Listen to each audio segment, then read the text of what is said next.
جو ہے وہ لکھے گا۔ تو یہ تھے خط کے حصے۔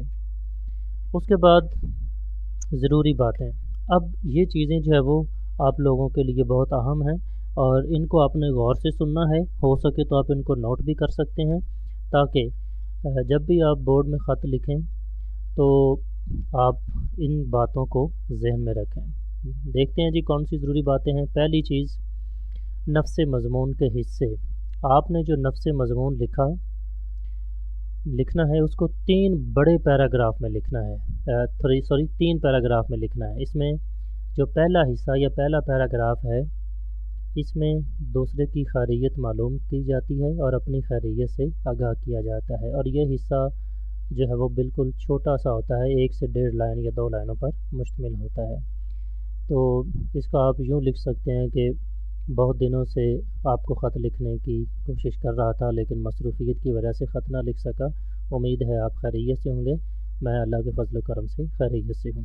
تو یہ اسی طرح آپ نے مختصر انداز میں 2 سے 3 لائنوں میں، میکسیمم 2 لائنیں ہیں، تو اس میں آپ نے یہ خیریت معلوم کرنی۔ اس کے بعد دوسرا پیراگراف، اس پیراگراف میں اصل مقصد لکھنا ہوتا ہے، وہ مقصد جس کے لیے آپ خط لکھ رہے ہیں۔ یہ پیراگراف عموماً بڑا ہوتا ہے اور خط کی لمبائی کا انحصار جو ہے وہ بھی اسی حصے پر ہوتا ہے، کیونکہ اس حصے میں آپ نے اصل مقصد لکھنا ہے جس کے لیے آپ خط لکھ رہے ہوتے ہیں۔ تو اس حصے میں آپ جو ہے وہ موضوع سے متعلق، یعنی جس موضوع پر آپ خط لکھ رہے ہیں اس کے متعلق کوئی حوالہ، ریفرنس وغیرہ آیت کی شکل میں، حدیث کی شکل میں، کال کی شکل میں، وہ بھی آپ لکھ سکتے ہیں، جس کو بالکل اسی طرح جس طرح آپ شعر کی تشریح میں مارکر سے نمایاں کر کے لکھتے ہیں اسی طرح اس کو بھی درمیان میں نمایاں کر کے لکھ سکتے ہیں۔ تیسرا پیراگراف جو نفس مضمون کا ہے یہ بھی پہلے حصے کی طرح چھوٹا ہوتا ہے اور 1 سے 1.5 لائن یا میکسیمم 2 لائنوں پر مشتمل ہوتا ہے۔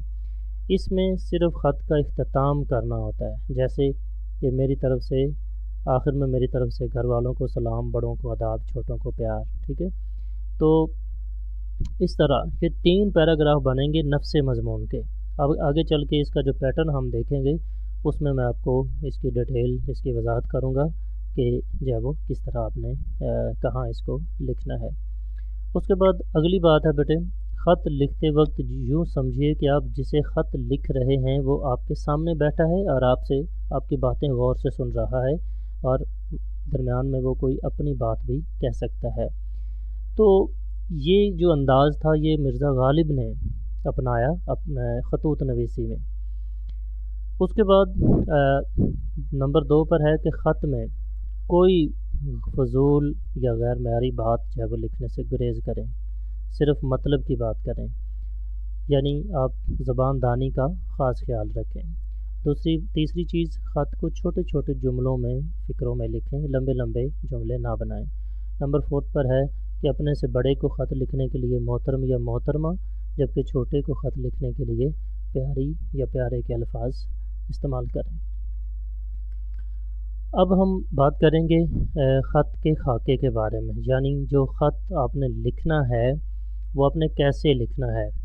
تو اس کے لیے آپ نے الرٹ رہنا ہے اور توجہ سے اس کو دیکھنا ہے، ہو سکے تو آپ اس کو ہائی لائٹ کرتے جائیں، اپنی نوٹ بک پر لکھتے جائیں، اور ساتھ ساتھ میں آپ کو اس کے نمبر بھی بتاتا چلا جاؤں گا کہ کس حصے کے کتنے نمبر ہیں۔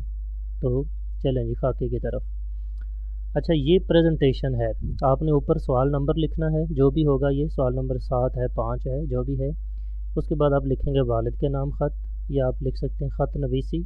خط نویسی کے بعد آپ لکھیں گے والد کے نام خط، اور والد کے نام خط کے نیچے آپ نے ایک بریکٹ میں جو ہے وہ لکھنا ہے وہ مقصد جس کے لیے خط لکھ رہے ہیں۔ جیسے والد کے نام خط ہے تو آپ لکھیں بریکٹ میں لکھ دیں امتحانی کامیابی سے آگاہ کرنے کے لیے، ایک ٹاپک ہے کوئی بھی۔ اچھا جی، یہاں سے خط شروع ہوگا، امتحانی مرکز، یہ 1 لائن میں آپ نے لکھنا ہے۔ پہلی 2 لائنوں پر، 3 لائنوں پر، 4 لائنوں پر پریزنٹیشن ہے، یہاں سے آپ کے خط کے نمبر شروع ہو جائیں گے۔ تو آپ نے لکھنا ہے امتحانی مرکز، اور یہ رائٹ سائڈ پر لکھنا ہے، بالکل دائیں جانب۔ اب ایک کویشچن یہاں پر آپ کے ذہن میں اٹھے گا کہ امتحانی مرکز کیوں لکھنا ہے؟ آپ نے تو مختلف جگہوں پر کمرہ امتحان لکھا ہوا پڑھا ہوگا، اس میں بیٹے ایک چیز ہے، اگر آپ کمرہ امتحان لکھتے ہیں تو اس میں غلطی کے امکان ہیں۔ کیوں؟ کیونکہ کمرہ دو طرح سے لکھا جاتا ہے، الف سے بھی اور گول ہے سے بھی، تو اس لیے وہ جو ہے وہ اس کے غلط ہونے کا احتمال ہوتا ہے، لہٰذا اس جھنجھٹ سے نکلنے کے لیے آپ یہ سادہ الفاظ لکھیں امتحانی مرکز۔ اس کا 1 نمبر ہے، اس کے آگے کوما یا کچھ ڈیش وغیرہ کچھ نہیں لگانا۔ انگلش میں جو ہے وہ ایگزامینیشن ہال کے بعد کوما لگتا ہے، لیکن یہاں آپ نہیں لگائیں گے۔ اس کے بعد بیٹے دوسرا اس کا پارٹ ہے، وہ ہے تاریخ کا۔ آپ نے تاریخ لکھنی ہے اور اس کا پیٹرن یہ ہونا چاہیے کہ پہلے مہینے کی تاریخ ہو، پھر مہینے کا نام ہو، لیکن مہینے کے نام اور مہینے کی تاریخ کے درمیان ڈیش لگانی ہے آپ نے۔ اگر یہ ڈیش نہیں لگائیں گے تو آپ کا پیٹرن غلط ہو جائے گا تاریخ کا اور 1 نمبر کٹ جائے گا۔ اس کے بعد آپ نے سن لکھنا ہے جو بھی ہو۔ اب یہ کیونکہ میں نے اردو میں ڈیٹ لکھی ہے، آپ جو ہے وہ جو میتھ والے ڈیجٹ ہیں وہ بھی استعمال کر سکتے ہیں، تو 1 نمبر اس کا، یہاں تک 2 نمبر ہوئے آپ کے۔ اس کے بعد آداب و تسلیمات، آداب میں کیا لکھیں گے؟ اب چونکہ آپ والد صاحب کے نام خط لکھ رہے ہیں تو یہ یہاں آپ لکھیں گے محترم ابا جان۔ اس کے بعد فجائیہ کی علامت ہے، تو یہ فجائیہ کی علامت لگانا مت بھولیے گا، کیونکہ اگر آپ یہ نہیں لگائیں گے تو آپ کا 1 نمبر کٹ جائے گا۔ اس کے بعد تسلیمات ہیں السلام علیکم، اور اس کے بعد آپ نے ڈیش لگانی ہے۔ یہاں کچھ اسٹوڈنٹس غلطی کرتے ہیں کہ وہ السلام علیکم جو ہے، یہاں پر کرسر آپ دیکھ رہے ہیں، یہاں الف کے بعد جو لام ہے، یہاں وہ لام بڑھا کر نہیں لکھتے، لمبا کر کے نہیں لکھتے، بلکہ بعض اوقات وہ لام اتنا چھوٹا لکھتے ہیں کہ وہ سین کے شوشے کے ساتھ مل جاتا ہے اور معلوم یوں ہوتا ہے کہ جیسے اسلام لکھا ہوا ہے، تو لہٰذا آپ نے الف کے بعد لام بڑھا کر لکھنا ہے۔ اگر آپ اس کو بڑھا کر نہیں لکھیں گے تو یہ غلط ہو جائے گا تلفظ اور آپ کا نمبر کٹ جائے گا۔ اس کے بعد میم کے اوپر پیش ہے، اگر آپ لگا دیں تو بھی ٹھیک ہے، نہ لگائیں تو بھی ٹھیک ہے، لیکن کچھ اسٹوڈنٹس کیا کرتے ہیں کہ وہ میم کے بعد درمیان میں واو لگا دیتے ہیں، یعنی السلام علیکم، تو وہ السلام اور علیکم کے درمیان واو لگاتے ہیں جو کہ غلط ہے، تو آپ نے واو نہیں لگانا۔ اس کے بعد ڈیش لازمی لگائیں گے کیونکہ یہ اس کا حصہ ہے، تو اس طرح آپ کو جو ہے وہ 2 نمبر ملیں گے ان دونوں پارٹس کے، یہاں تک 4 نمبر ہو گئے، 2 نمبر ان کے اور 2 نمبر ان کے۔ اس کے بعد ہے جی نفس مضمون، خط کا جو یہ حصہ ہے اس کو کہتے ہیں نفس مضمون، یہ جتنی جو لائنیں شو ہو رہی ہیں یہ نفس مضمون ہے۔ اب آپ نے یہاں سے خط لکھنا شروع کرنا ہے، تھوڑی سی اسپیس چھوڑ دیں، یہاں سے ہی لکھنا شروع کرنا ہے اور آپ نے ایک دم سے شروع کرنا ہے، یہ نہیں لکھنا جیسے عموماً نوٹس میں یا گائیڈز میں لکھا ہوتا ہے کہ بعد عرض ہے کہ میں خیریت سے ہوں، یہ لفظ، یہ جملہ یا یہ الفاظ آپ نے قطعاً نہیں لکھنے، بلکہ آپ اس طرح سے براہ راست شروع کریں۔ ابا جان بہت دنوں سے آپ کو خط لکھنا چاہتا تھا، لیکن معذرت خواہ ہوں کہ اپنی مصروفیت کی وجہ سے میں خط نہ لکھ سکا، امید ہے کہ آپ خیریت سے ہوں گے اور میں اللہ کے فضل و کرم سے خیریت سے ہوں۔ اب یہ پہلا حصہ جیسے ہم پہلے پڑھ چکے ہیں، تو یہ پہلا حصہ ہے، یہ آپ نے 1 سے 1.5 لائن میں لکھا۔ اس کے بعد آپ لکھیں گے کہ خط لکھنے کا مقصد آپ کو اپنی امتحانی کامیابی سے آگاہ کرنا تھا، تو پھر آپ سکول، جس دن آپ سکول گئے رزلٹ والے دن، اور جو وہاں منظر تھا، جس طرح سے انتظام کیا گیا، رزلٹ سنایا گیا، اور پھر آپ کی باری آئی تو آپ کا رزلٹ کیا نکلا اور آپ پاس ہوئے، خوش ہوئے، ٹھیک ہے، اس طرح سے پورا وہ ایک مضمون آپ نے بیان کرنا ہے۔ جب وہ بیان ہو جائے اس کے بعد آپ نے 1 لائن میں پھر تیسرا حصہ جو ہے وہ اس کا پورا کرنا ہے، جو کہ سبق کا اختتامیہ کہلاتا ہے۔ اس میں آپ لکھیں گے اچھا ابا جان بہت وقت ہو گیا، اب میں آپ سے اجازت چاہتا ہوں، آپ کے جواب کا انتظار کروں گا، میری طرف سے سب گھر والوں کو سلام، بڑوں کو آداب، چھوٹوں کو پیار۔ اس طرح سے یہ جو نفس مضمون کا حصہ ہے یہ آپ نے پورا کرنا ہے۔ اس کے بعد یہ دیکھیں، یہ ہے والسلام، اب یہ بالکل آپ نے لیفٹ سائڈ پر لکھنا ہے۔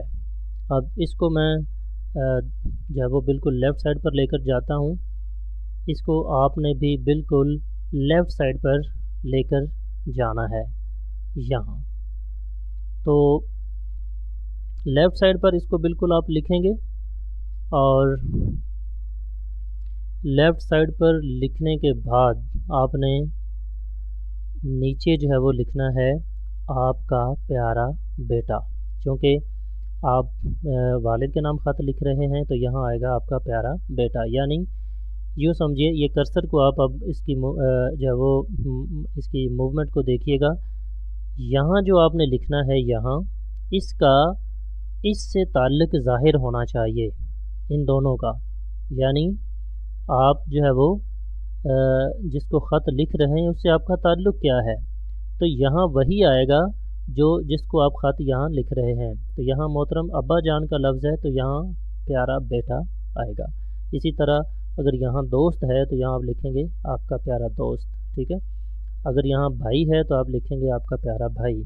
اور اگر یہاں دوست ہے تو یہاں آپ کا مخلص لفظ لکھ سکتے ہیں اس شکل میں اس صورت میں جب یہاں دوست کے نام خط ہو یا پھر دوست یا دوست کے علاوہ جو ہے وہ کوئی رشتے سے الگ کوئی شخص ہے جیسے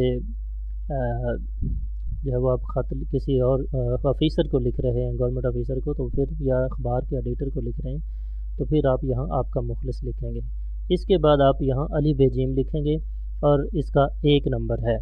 تو آپ کا پیارا بیٹا یا آپ کا مخلص اس کے بعد آپ نے کچھ نہیں لکھنا. اپنا نام جو ہے وہ کچھ نہیں لکھنا جماعت کلاس یا رول نمبر کچھ نہیں لکھنا علی بے جیم لکھنا ہے کیونکہ یہ آپشنل ورڈز ہوتے ہیں. یہاں آپ نون میم شین بھی لکھ سکتے ہیں لام کاف بھی لکھ سکتے ہیں واو عین شین جو بھی ہے لکھ سکتے ہیں نو ایشو. تو بیٹا یہ تھا خط. اب ہم اس کا نمونہ دیکھتے ہیں ایک پیپر کی شکل میں پیج کی شکل میں کہ پیج پر آپ نے کیسے لکھنا ہے. تو اس کو غور سے دیکھیے گا. اس کے کل نمبر 10 ہیں. یہ آپ نے نہیں لکھنا آپ نے یہاں سے دیکھنا ہے اس کو کہ آپ نے پیج کے ٹاپ سے اس کو شروع کرنا ہے. یہ بھی آپ نے ذہن میں رکھنی ہے بات کہ سوال نمبر یہ جو خط کا سوال ہے یہ آپ نے شیٹ کے ٹاپ سے شروع کرنا ہے بورڈ میں. سوال نمبر دیکھیں کہ سوال نمبر 7 ہے 8 ہے جو بھی ہے یہاں آپ لکھیں گے. نیچے آپ لکھیں گے خط نویسی اور خط نویسی کے بعد آپ نے لکھنا ہے والد کے نام خط والد کے نام خط ہے چچا کے نام خط ہے دوست کے نام خط ہے یا پھر بھائی کے نام خط ہے جو بھی ہے اوپر لکھ کر نیچے آپ نے پین سے بے شک ایک 2 بریکٹس میں آپ نے اس کا مقصد تھوڑا سا بیان کر دینا ہے. اس کے بعد سیم وہی ہے جس طرح پہلے آپ دیکھ چکے ہیں. امتحانی مرکز ہے ڈیٹ ہے آداب و تسلیمات ہیں اور یہ نفس مضمون ہے. اس کو آپ اچھی طرح دیکھ سکتے ہیں. اور اسی طرح پہلا حصہ اپنے حالات سے آگاہ کرنا دوسروں کی خیریت معلوم کرنا. دوسرا حصہ بڑا ہوتا ہے اور اس میں وہ مقصد لکھنا ہوتا ہے جس کے لیے آپ خط لکھ رہے ہیں. تیسرا حصہ اختتامی سطریں ہیں. اس کے بعد وسلام اور پھر آپ کا پیارا بیٹا علی بے جیم. تو اس طرح سے بیٹے اگر آپ اس طرح پریزنٹیشن کر کے اس طرح جو ہے وہ پارٹ وائز اور اس طرح جو ہے وہ آپ ہر ایک حصہ درست لکھیں گے تو آپ پورے کے پورے نمبر یعنی 10 نمبر آپ حاصل کر سکتے ہیں. اس لیکچر کے بعد میں آپ کے کامنٹس کا اور آپ کے جو ہے وہ رائے کا انتظار کروں گا. لازمی دیجیے گا. اگر کوئی کویشچن ہو تو آپ اس میں لازمی چھوڑ دیجیے گا اپنے کامنٹس میں. بہت شکریہ.